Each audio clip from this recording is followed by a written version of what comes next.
चलिए स्टार्ट किया जाए lecture student. Good morning student, स्वागत है आप सभी का आज के अपने लेक्चर में। और हम करंट इलेक्ट्रिसिटी का आज एक नया टॉपिक पढ़ने जा रहे हैं, जिसका नाम है colour coding of resistance. Resistance के ऊपर कुछ कलर होगा, उस कलर के बेसिस पर हम कुछ कोडिंग करेंगे, जैसा कि सी प्रोग्रामिंग में करते हैं वैसा ही आज हम इसमें भी करने वाले हैं, लेकिन वो कोडिंग अलग है, यहाँ वाली कोडिंग अलग है। तो इसमें देखिए क्या करना है कि कोई भी एक रेजिस्टेंस की हम बात करते हैं। रेजिस्टेंस का काम क्या होता है? टू लिमिट द करंट, यानी कि करंट की जो वैल्यू है उसको क्या करता है, लिमिटेड कर देता है। ठीक है, सर्टेन वैल्यू पर, to limit the current up to a certain value, यानी कि किसी वैल्यू पर, किसी सर्टेन वैल्यू पर करंट को रखना या उसे ऊपर नहीं जाने देना, वो काम करता है कौन? रेजिस्टेंस। कहाँ करता है? In circuit. So resistance limit the current up to a certain value in circuit, in a circuit. ठीक है, अब सर्किट के अंदर ये करंट को क्या करता है? लिमिटेशन में लाता है। लेकिन लिमिटेशन में लाने के लिए अपने पास जो रेजिस्टेंस है वो दो तरह के, कितने तरह के हैं? दो तरह के। कौन कौन से? अपने पास जो रेजिस्टेंस हैं वो दो तरह के हैं। पहला है wire bound resistance, wire bound resistance, और दूसरा है अपने पास कार्बन रेजिस्टेंस।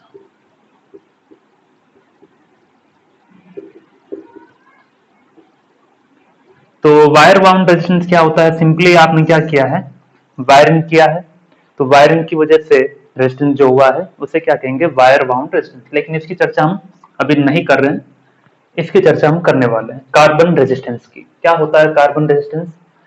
इतना लिखिए, हम कार्बन रेजिस्टेंस के आगे लिए बढ़ते हैं। अभी के लिए लिखिए, टाइप्स वगैरह लिख लीजिए। कैमरा चेक करता हूँ चल रहा है ठीक से। चलिए, तो कार्बन रेजिस्टेंस की हम चर्चा करते हैं। इसमें क्या होते हैं ये, क्या नहीं है, क्या प्रॉपर्टीज है इनका। तो कार्बन रेजिस्टेंस के अंदर उसी क्लासिफिकेशन नीचे एरो बना के लिखते जाना, कार्बन रेजिस्टेंस। ये जो रेजिस्टेंस है स्टूडेंट्स, हायर रेंज में होते हैं, जैसे 100 ओम से लेकर के 10,000 किलो ओम, ये रेंज, हायर रेंज। ठीक है, these are the resistance of higher range and inexpensive, ज्यादा कॉस्टली नहीं होते हैं। ठीक है, इनएक्सपेंसिव।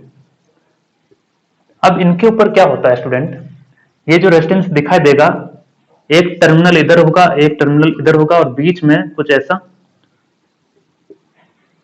ये रेजिस्टेंस बना होगा। ठीक है, बीच में एक ऐसा रेजिस्टेंस बना होगा। ठीक है, अब इसके ऊपर चार तरह के कलर होंगे। कितने तरह के? चार तरह के कलर होंगे। ये फर्स्ट, सेकंड, थर्ड, फोर्थ। तो ये फर्स्ट वाला भी कोई कलर रहा होगा, सेकंड, थर्ड, फोर्थ, ये सब जो है चार अलग अलग तरह के कलर बैंड होते हैं। इस पर कौन से होते हैं? They are the colour band. क्या रोल है इनका कि मार्केट के अंदर ये रेजिस्टेंस जो अवेलेबल है, जैसे मैं एक छोटा सा व्यू दिखाता हूं कि किस तरह का दिखेगा ये रेजिस्टेंस, है ना। है नहीं मेरे पास रेजिस्टेंस, लेकिन मैं आपको फील करवाऊंगा इसका। देखिए, जैसे ये पोर्शन आपको दिख रहा है ईयरफोन का, ये वाला। अब इसके ऊपर देखिए, ये वाला टर्मिनल पूरा देखिए, ये वाली कोडिंग दिखाई दे रही है आपको ब्लैक कलर की, इसके पास और ब्लैक कलर की, इसके पास और ब्लैक कलर की। ठीक उसी तरह से यहाँ पर भी एक दूसरा कलर, एक और कलर, एक और कलर, एक और कलर, चार तरह के कलर होते हैं, डिफरेंट डिफरेंट। उनका रोल क्या है वो भी समझेंगे, अभी केवल ये समझा कि हाँ कलर होता है। ठीक है, कलर होता है। अब स्टूडेंट, कमर्शियल मार्केट के अंदर जो रेजिस्टेंस हम बात कर रहे हैं किसकी? कार्बन रेजिस्टेंस की। तो वो जो कार्बन रेजिस्टेंस होते हैं, वो कार्बन रेजिस्टेंस का वैल्यू फाइंड आउट करने के लिए कितने रेजिस्टेंस का है ये, 10 ओम, 50 ओम, 200 ओम, 2000 ओम, 19,000 ओम, कितना है, वो एग्जैक्टली वैल्यू फाइंड करने के लिए we use colour coding of the resistance. ठीक है, so what we will write, to find the exact value of the given carbon resistance we use colour coding of the resistance.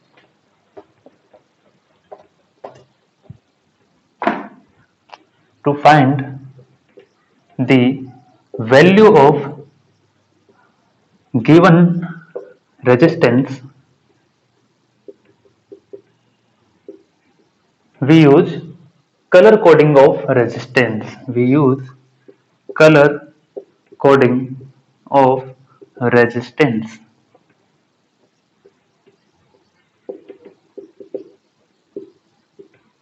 ठीक। अब colour coding of resistance को use करने के लिए उसमें ये टेबल आपको आनी चाहिए, जिसका यूज कैसे करना है मैं बताऊंगा। पहले टेबल को हम ट्रिक से समझेंगे, क्या ट्रिक है इसे याद करने का, और उसके बाद इट विल बी इजी। पहली जो लिस्ट होगी स्टूडेंट, पहला जो कॉलम है वो कलर का होगा, black, brown, red, orange, yellow, green, blue, violet, grey, white, golden, silver and no colour. देखिए कैसे याद करना है उस पर भी आएंगे। इसमें जो एक फर्स्ट डिजिट वाला कॉलम लिखा है, टेंशन मत लीजिए, समझ में आएगा, केवल आप देखते रहिए। फर्स्ट डिजिट का जो कॉलम है उसको 0 से स्टार्ट करना है।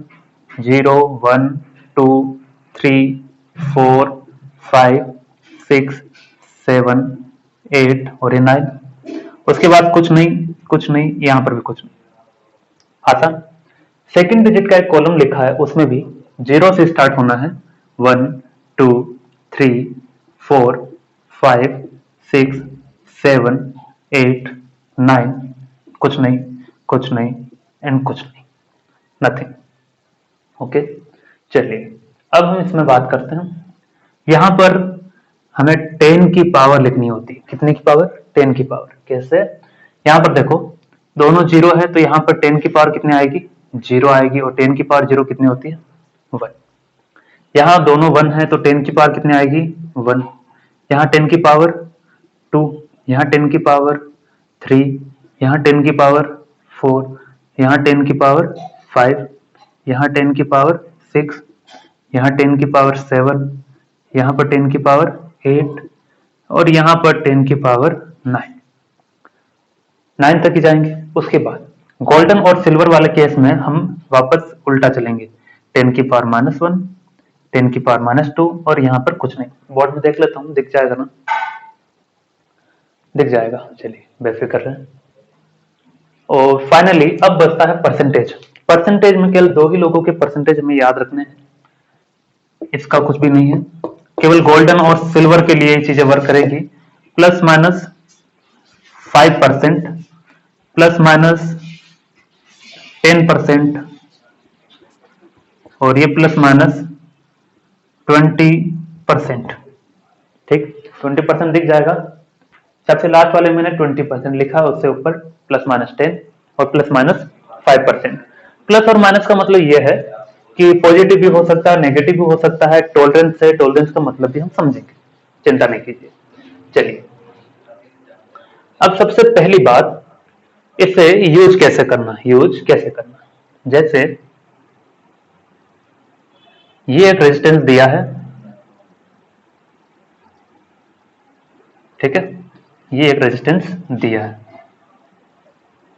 ये कोई एक कार्बन रेजिस्टेंस या सिंपल एक रेजिस्टेंस का, ठीक है। इसमें 4 तरह के कलर बैंड दिए मुझे, 4 तरह के कलर बैंड। जैसे एग्जांपल ले लेते हैं, पहला दिया है ऑरेंज। पहला जो कलर है वो क्या है? ऑरेंज है। ऑरेंज कलर मेरे पास नहीं है, ठीक है, तो ये जो पहला कलर है वो क्या है? ऑरेंज है। It's a orange colour. चलिए अगला कलर इसमें दिया है व्हाइट। सवाल ही लिया मैंने डायरेक्ट, ठीक है ना। ये व्हाइट,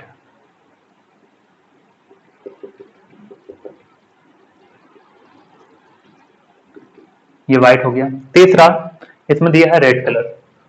तीसरा इसमें दिया है रेड।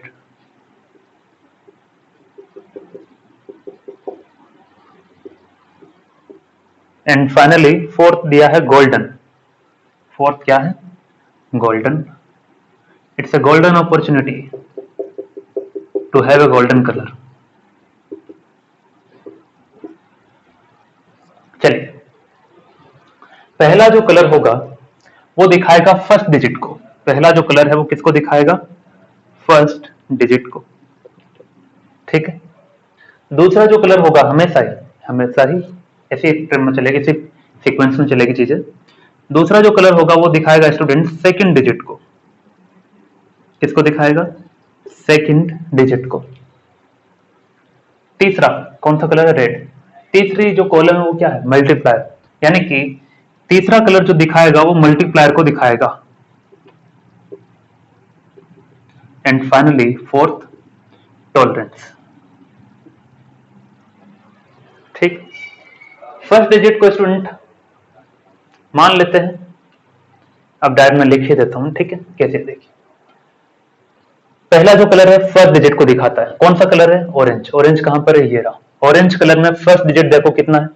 3 है। ऑरेंज कलर में फर्स्ट डिजिट कितना है? 3। तो इसका फर्स्ट डिजिट हो गया 3।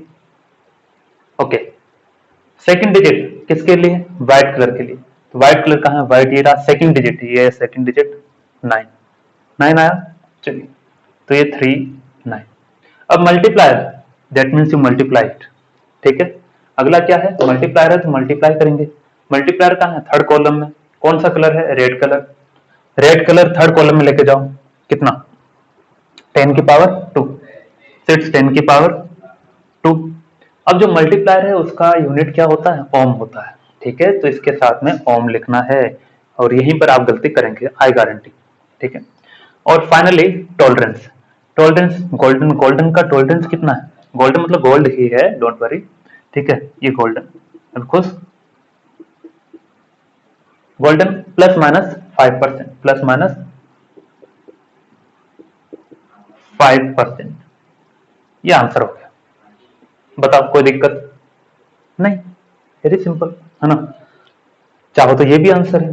अब इसे चाहो तो अलग तरीके से भी लिख सकते हो, स्टैंडर्ड फॉर्म में, और कुछ बना चना करके। क्या 10 से ऊपर नीचे मल्टीप्लाई और डिवाइड कर दें? 10 से ऊपर नीचे मल्टीप्लाई और डिवाइड कर दिया, तो ऊपर किया तो 10 की पावर 3 बन जाएगी। क्या बन जाएगी? और 39/10 क्या हो जाएगा? 3.9। और 10 की पावर 3 क्या हो गया? किलो। प्लस माइनस 5%, ठीक है? ये लिखिए। उसके बाद आगे बढ़ते हैं, और अब ये करेंगे, सवाल करेंगे, बेफिक्र रहिए, इतनी चिंता नहीं कीजिए कि समझ नहीं आया, आएगा, हर हाल में आएगा, ठीक है? चलिए, अब स्टूडेंट हम क्या करते हैं कि जहां तक मुझे लगता है कि कोडिंग लिखना आसान है, लेकिन it's difficult to remember this sequence as it is. ये सीक्वेंस आपको इसी टर्म में याद रखना है, इसी सीक्वेंस में ही याद रखना है कलर का। तो उसके लिए एक ट्रिक है, ट्रिक भी लिखिए, बुक्स में भी दी होती है ट्रिक, ठीक है? तो ट्रिक क्या है कि baby Roy, baby Roy great Bharat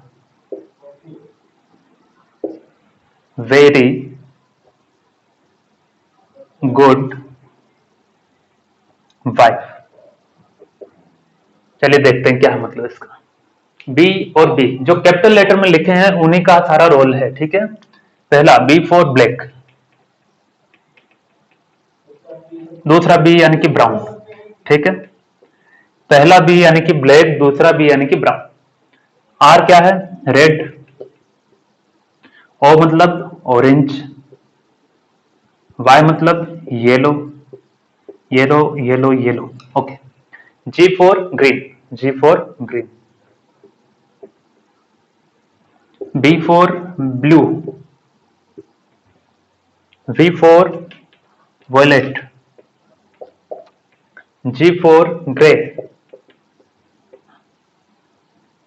and W for white, ठीक है? यानी कि यहां से यहां तक के लिए मैंने आपको ट्रिक बताई, बाकी तो गोल्डन सिल्वर और नो कलर, गोल्डन सिल्वर और नो कलर, ठीक है? देखिए कैसे याद करेंगे? BB Roy great Bharat very good wife, ठीक है? ऐसे याद रखना है इसको। बी यानी कि black brown, red, R for red हो गया, ओ फॉर ऑरेंज हो गया। बी और बी में ब्लैक और ब्राउन, ब्लैक पहले आएगा, इतना तो याद रखा जा सकता है। जी, अब ग्रेट लिखे या ग्रे, ग्रीन लिखे या ग्रे, तो ज्यादा गहरा कौन है? ग्रीन, तो ग्रीन पहले लिखना है, ठीक है? चलिए, तो ऐसे याद रह जाएगा। ये ट्रिक हुआ, ठीक है? ट्रिक लिख लीजिए आराम से। ट्रिक में सारे कलर होते हैं यूज में, लेकिन लास्ट के 3 कलर आपको याद रखने, गोल्डन सिल्वर नो कलर, ठीक है?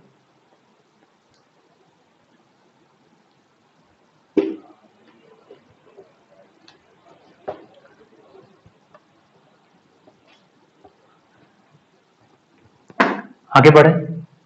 चलिए अब कुछ सवाल करते हैं। लिखिए पहला सवाल है yellow violet black silver. Yellow violet black silver मतलब एक रेजिस्टेंस है जिसमें पहला कलर क्या है, पहला कलर येलो है, ठीक है, दूसरा कलर वॉयलेट है, तीसरा ब्लैक है और चौथा सिल्वर है। ठीक, तो येलो यानी कि फर्स्ट डिजिट येलो लिख दो, ये वॉयलेट लिखो यहां पर, एक करके दिखा देते हैं फिर से ना, black and here it is silver. ठीक, चलो येलो यानी कि फर्स्ट डिजिट, पहला जो कलर होगा वो फर्स्ट डिजिट को दिखाएगा, दूसरा कलर सेकंड डिजिट को दिखाएगा, तीसरा कलर मल्टीप्लायर को दिखाएगा और फोर्थ वन किसको दिखाएगा, टॉलरेंस। ठीक, ये परसेंटेज में होता है, याद रहे।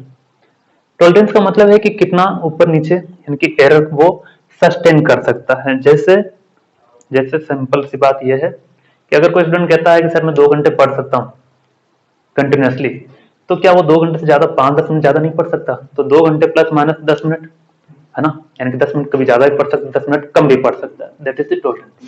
ओके, चलिए तो फर्स्ट डिजिट लिखो, फर्स्ट डिजिट ये रहा, किसके लिए लिखना है, येलो कलर के लिए, yellow colour first digit 4, second digit violet के लिए, वॉयलेट सेकंड डिजिट कितना 7, मल्टीप्लायर अगला तो मल्टीप्लाई करो, ब्लैक ब्लैक में 10 की पावर कितनी होती है 0 यानी कि 1 और ये ओम। ठीक है, फिर क्या आएगा प्लस माइनस ये ब्रैकेट में रखो ताकि और ज्यादा समझ में आएगी चीजें। और लास्ट में क्या है सिल्वर के लिए टॉलरेंस कितना होता है 10 की power minus sorry plus minus 10%, तो कितना आ जाएगा it's 47 ohm plus minus 10%। Correct, लिख लीजिए। अगला एक सवाल और करते हैं, फिर एक मैं होमवर्क में दूंगा आपको।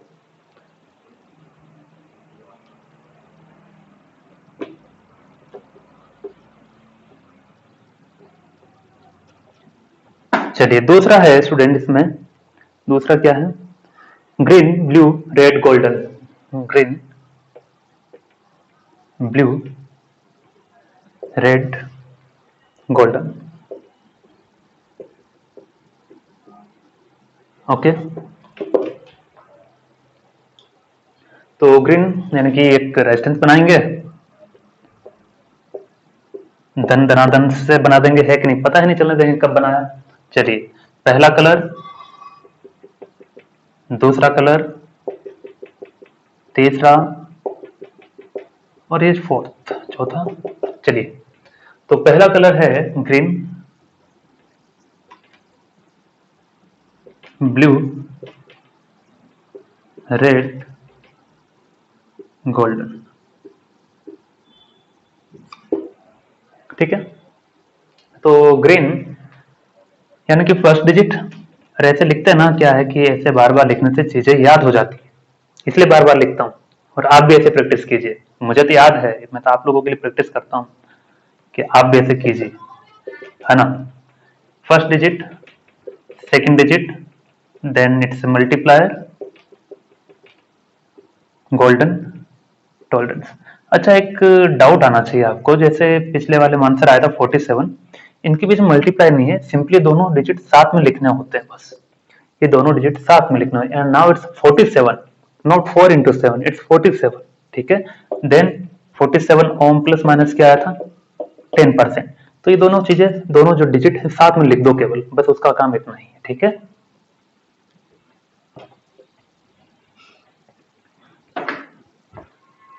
चलिए first digit green green green green green ये रहा फर्स्ट डिजिट यानी कि 5,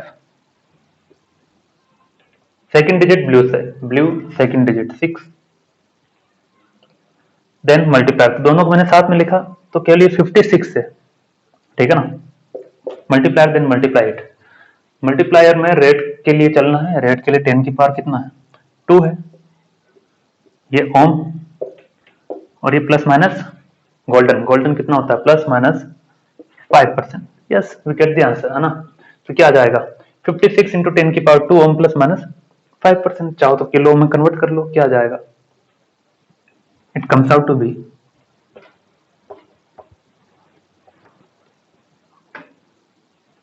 56 इंटू 10 की पावर 2 ओम प्लस माइनस 5%। इसका कुछ नहीं करना, बस साइड में रख दो ऐसे, है ना।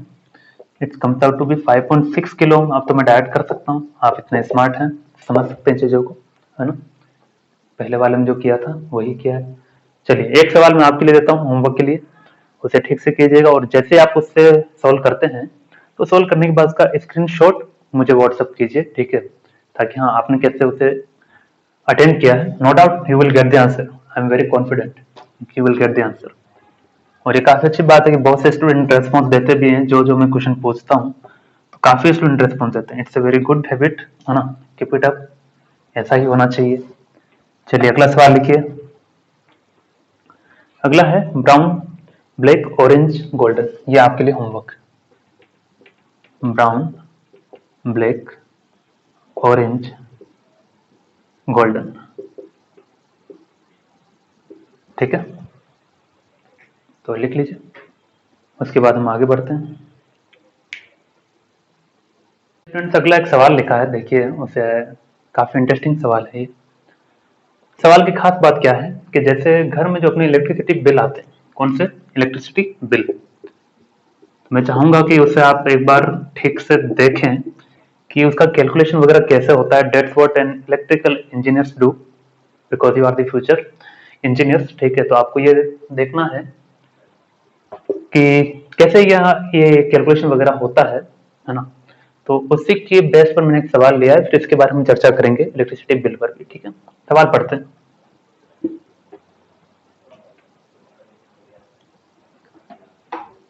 A refrigerator has power rating of 250 watt, ठीक है। तो एक रेफ्रिजरेटर है अपने पास, रेफ्रिजरेटर,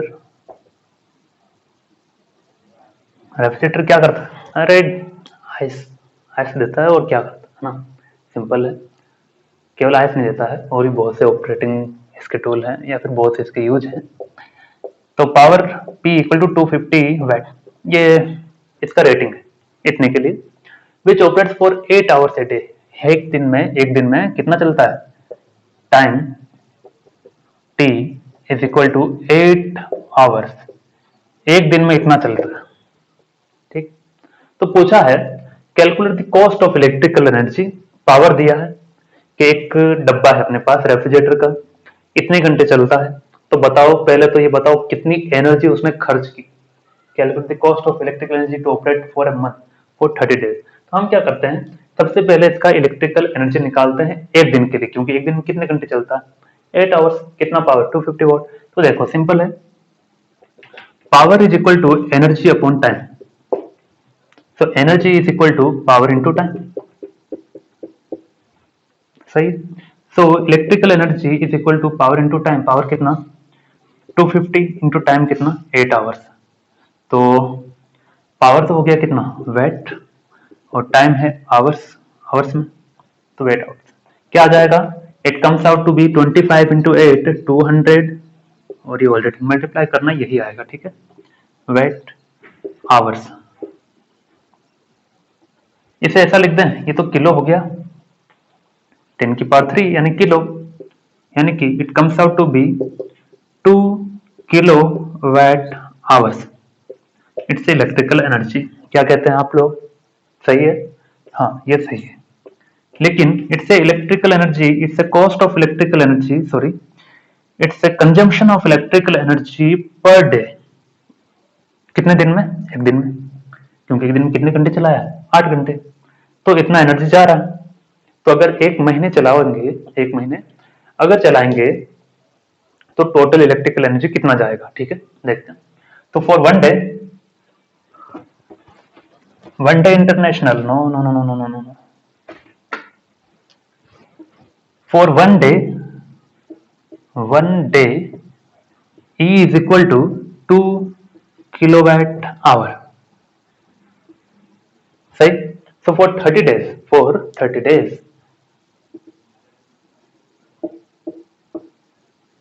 क्या आ जाएगा, 30 से मल्टीप्लाई हो जाएगा और क्या है ना, तो कर दो मल्टीप्लाई, कितना आ जाएगा 2 इंटू 30 160 दो 60 आ जाएगा है ना, 60 आएगा 230 60 किलोवाट आवर करेक्ट है। तो लिख लीजिए for 30 days 2 kilowatt our into 60 into 30, एक दिन में कितना हुआ 2 किलोवाट आवर, तो 30 दिन में कितना हो जाएगा मल्टीप्लाइड बाय 30, तो 30 इंटू 2 यानी कि 60 किलोवाट आवर,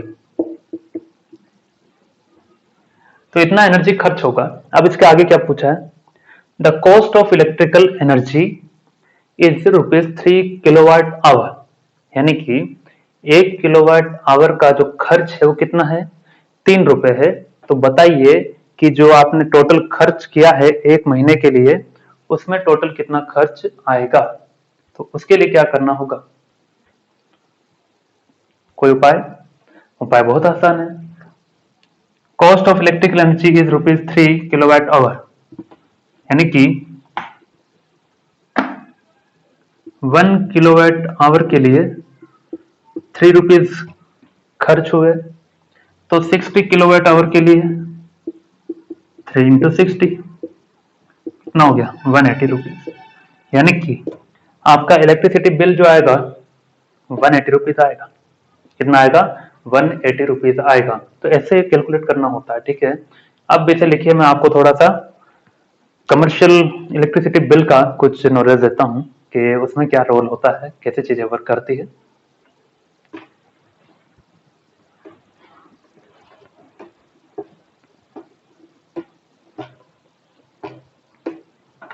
तो कमर्शियल इलेक्ट्रिसिटी बिल की हम बात करते हैं, बस एक इंट्रोडक्शन दे रहा हूं ताकि आपको प्रैक्टिकल सिचुएशन भी तो पता होनी चाहिए, है ना। कमर्शियल इलेक्ट्रिसिटी बिल, हम इसमें क्या है कि जो डिफरेंट डिफरेंट लोड्स हम रन करवाते हैं, डिफरेंट डिफरेंट लोड्स का मतलब क्या है, लोड्स का मतलब है जो जो चीजें आप रन करवा रहे हैं, जो इलेक्ट्रॉनिक, जैसे फैन हो गया, बल्ब हो गया, एलईडी ट्यूबलाइट हो गई, है ना, रेफ्रिजरेटर हो गया, टेलीविजन हो गया, चार्जर है, ये सब जो है, जो कोई भी एनर्जी कंज्यूम करता है, दे होल आर द लोड। कैसे लोड है ये, इलेक्ट्रिकल लोड, क्योंकि ये इलेक्ट्रिकल एनर्जी लेते हैं, ठीक है। अब इलेक्ट्रिकल लोड है, ये कितने घंटे चला एक दिन में, उतना टाइम लिखेंगे, सही है। कितना पावर है उसका वो लिखेंगे, तो पावर इनटू टाइम वो क्या देगा, इलेक्ट्रिकल एनर्जी देगा। इस तरह से सबका इलेक्ट्रिकल एनर्जी निकाला जाता है, ठीक है। उन सबकी इलेक्ट्रिकल एनर्जी को ऐड किया जाता है, फिर जो गवर्नमेंट डिसाइड करती है कि हाँ 1 किलोवाट आवर पर आपका 5 रुपीज चार्ज है, तो उसे हम क्या कहते हैं, पर यूनिट चार्ज, कि 1 यूनिट पे इतना रुपए लगता है, पर यूनिट चार्ज, इसे 1 यूनिट भी कहा जाता है, ठीक है, कमर्शियल मार्केटिंग में, ठीक है ना। तो इसी का मतलब 1 यूनिट है, और वहीं पर उसे हम यूज करते हैं 1 किलोवाट आवर की तरह, ठीक है।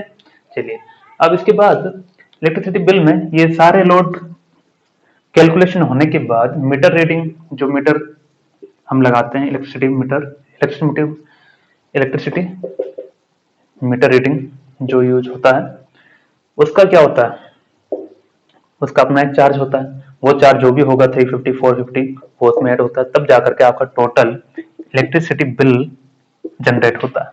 बहुत से चार्ज करते हैं टैरिफ वगैरह, ठीक है। तो आप क्या कीजिए, अपने इलेक्ट्रिसिटी बिल का एनालिसिस कीजिए, उसे समझने की कोशिश कीजिए किस तरह के खर्च इसमें ऐड होते हैं, कितना चार्ज लगता है, कितना बिजली खर्च होता है, फिर क्रॉस चेक भी कीजिए, sometime you get to know कि जितना इलेक्ट्रिसिटी बिल आता है उतना इलेक्ट्रिसिटी बिल आप वास्तव में कंज्यूम करते ही नहीं है, ठीक है, क्योंकि वो एवरेज क्या करते हैं, एवरेज रीडिंग आपको हर बार देते हैं। तो उसके लिए भी आप क्या कीजिए, उसके लिए अगर आप बहुत ज्यादा जागरूक हैं इन चीजों को लेकर के, तो you can reduce the amount, ठीक है। तो टेक्निकल नॉलेज हो तो यू कैन डू एनीथिंग। तो इसी के साथ हम आज का लेक्चर कंप्लीट करते हैं, उम्मीद है आपको कुछ चीजें समझ में आई होगी, और इलेक्ट्रिसिटी बिल से रिलेटेड कोई भी चीजें या कोई भी डाउट रह जाए तो वो पूछिए। कार्बन रेजिस्टेंस हमने पढ़ लिया है, वो भी चीजें आसान है, लेकिन फिर भी डाउट हो तो पूछिए, और उसका होमवर्क करना ना भूले, ठीक है।